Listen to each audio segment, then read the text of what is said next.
और अब बात नेपाल की, जहां कहर बरपा है। आंधी तूफान ने यहां जमकर तबाही मचाई है। 400 लोगों की मौत हो गई।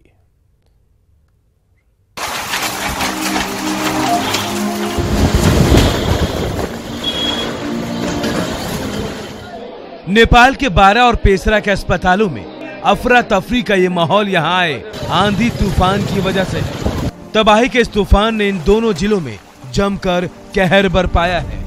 40 से ज्यादा लोगों को मौत की नींद सुला दिया, जबकि 400 से ज्यादा लोग गंभीर रूप से जख्मी हैं। सूत्रों के मुताबिक मौत का आंकड़ा बढ़ सकता है।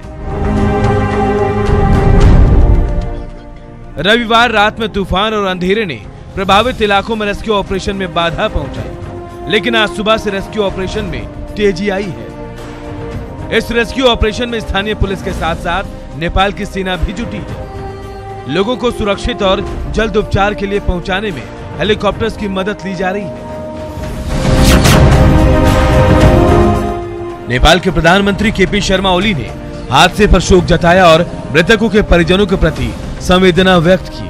साथ ही प्रशासन को प्रभावित इलाकों में हर संभव मदद पहुंचाने के आदेश भी दिए हैं। तबाही के तूफान ने बारा और परसा को पूरी तरह तबाह कर दिया है और अब लोग इस कुदरती कहर से बचे अपनों को बचाने की जुगत और इसके सदमे से उबरने की कोशिश में लगे हैं। Bureau report, news 18 network. वैसे तो दिल्ली देश की राजधानी है, लेकिन यहां घर के सामने भी आप सुरक्षित हैं, ये कहना कठिन है, क्योंकि यहां घर के सामने और एक मासूम के सामने उसके पिता की हत्या कर दी जाती है।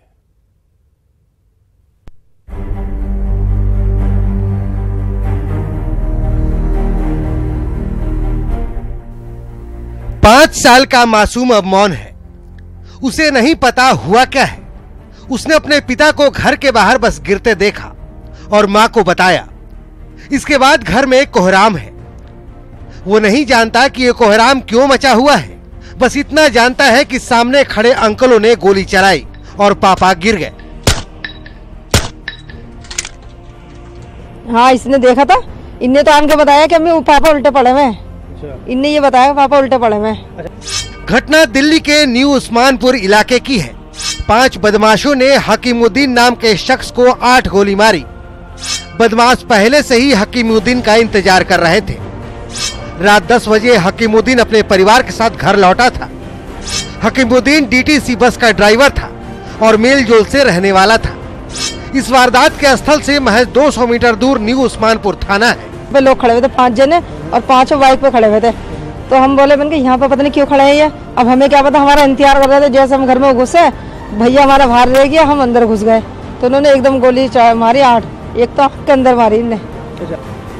पुलिस इस पूरी वारदात को आपसी रंजिश मान रही है और जांच कर रही है, लेकिन सवाल ये है कि दिल्ली कितनी सुरक्षित है। सरेआम एक शख्स की हत्या कर दी जाती है और हत्यारे आसानी से फरार हो जाते हैं, जो दिल्ली की सुरक्षा के लिए बड़े सवाल खड़े करता है।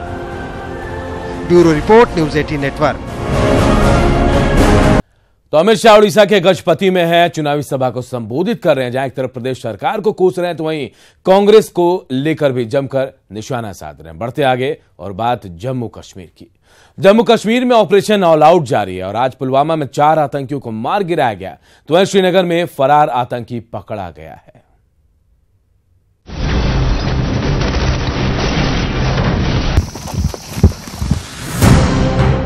पुलवामा में 40 सीआरपीएफ जवानों के शहीद होने के बाद मोदी सरकार ने सेना को आतंक को नेस्तनाबूद करने के लिए खुली छूट दे दी।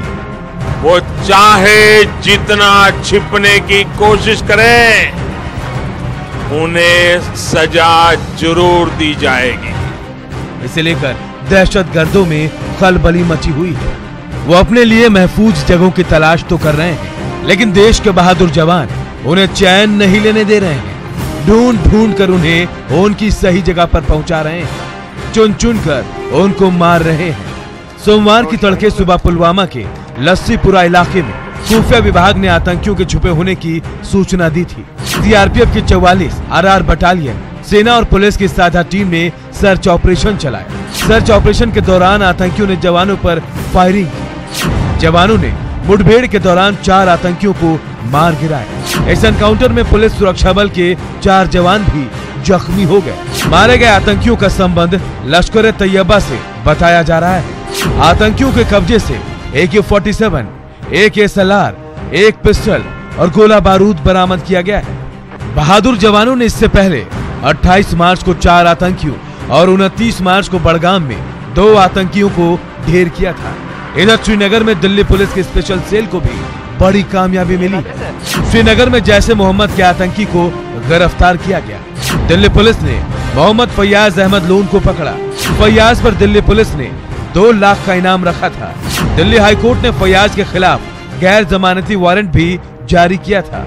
आतंकी फैयाज अहमद लोन 2015 से फरार चल रहा था। धरती के जन्नत कश्मीर को आतंक से आजादी के लिए सेना अपने मिशन पर लगी है और पुलवामा के लस्सीपुरा में 4 आतंकियों का खात्मा और श्रीनगर में आतंकी का पकड़ा जाना उनके इस मिशन को कामयाब तो बना ही रहा है, साथ ही आतंक के आकाओं की नींद भी उड़ा रहा है। Bureau report, news 18 network. और इधर अंतरिक्ष की दुनिया में भारत ने एक और मुकाम हासिल कर लिया है। इसरो ने एमीसैट के साथ 28 सैटेलाइट को 3 अलग अलग कक्षाओं में स्थापित कर नया कीर्तिमान बनाया है। 5, 4, 3, 2। इस तेज आवाज और धुएं के गुबार को पीछे छोड़ते हुए इसरो का PSLV 45 अपने मिशन की ओर रवाना हो गया। मिशन एमीसैट संग 28 उपग्रहों को साथ ले जाने का, मिशन इन उपग्रहों को अलग अलग कक्षाओं में स्थापित करने का, मिशन नया कीर्तिमान बनाने का और मिशन इसरो के इतिहास रचने का। 5, 4, 3, 2। आंध्र प्रदेश के श्रीहरिकोटा से PSLV C-45 ने सुबह 9:27 पर उड़ान भरी। इस लॉन्चिंग में एमीसैट के साथ 28 सैटेलाइट प्रक्षेपित किए गए। इसमें अमेरिका के 24, लिथुआनिया के 2, स्पेन और स्विट्जरलैंड का 1-1 सैटेलाइट शामिल है। इसरो ने पहली बार इन सैटेलाइट्स को अलग अलग कक्षा में छोड़ा। इस सफल प्रक्षेपण में करीब 180 मिनट का समय लगा। एमीसैट सैटेलाइट को 749 किलोमीटर की कक्ष में स्थापित किया गया। अन्य सैटेलाइट्स को 504 किलोमीटर की ऊंचाई पर स्थापित किया गया। इस लॉन्चिंग को 1000 लोगों ने लाइव देखा। इससे पहले अमेरिकी एजेंसी नासा ही केवल ऐसा करती आई है। The first time the PSLV has flown in a new configuration of force drop-on. The first time the PSLV is carrying out 3 orbital missions in a single flight. The first time the PS4 is powered for carrying out experimental platform, and of course this is the first time a new PSLV team doing this function. And this first time we are allowed today around 1,200 viewers enjoyed this mission. अपने ऐतिहासिक mission में इसरो ने EMISAT satellite को भी launch किया है, जो रक्षा क्षेत्र में भारत को मजबूत करेगा। निकलने वाली आवाज का एमीसैट का पूरा नाम इलेक्ट्रॉनिक इंटेलिजेंस उपग्रह है। एमीसैट का वजन करीब 436 किलोग्राम है। ये सैटेलाइट DRDO के लिए काम करेगा। इस सैटेलाइट से दुश्मन की हर हरकत पर नजर रखी जाएगी। 1 सप्ताह के भीतर अंतरिक्ष में भारत की शक्ति और कौशल का यह दूसरा सफल मिशन है। इससे पहले भारत ने मिशन शक्ति के जरिए जमीन से अंतरिक्ष में सैटेलाइट मार गिराकर इतिहास रचा था।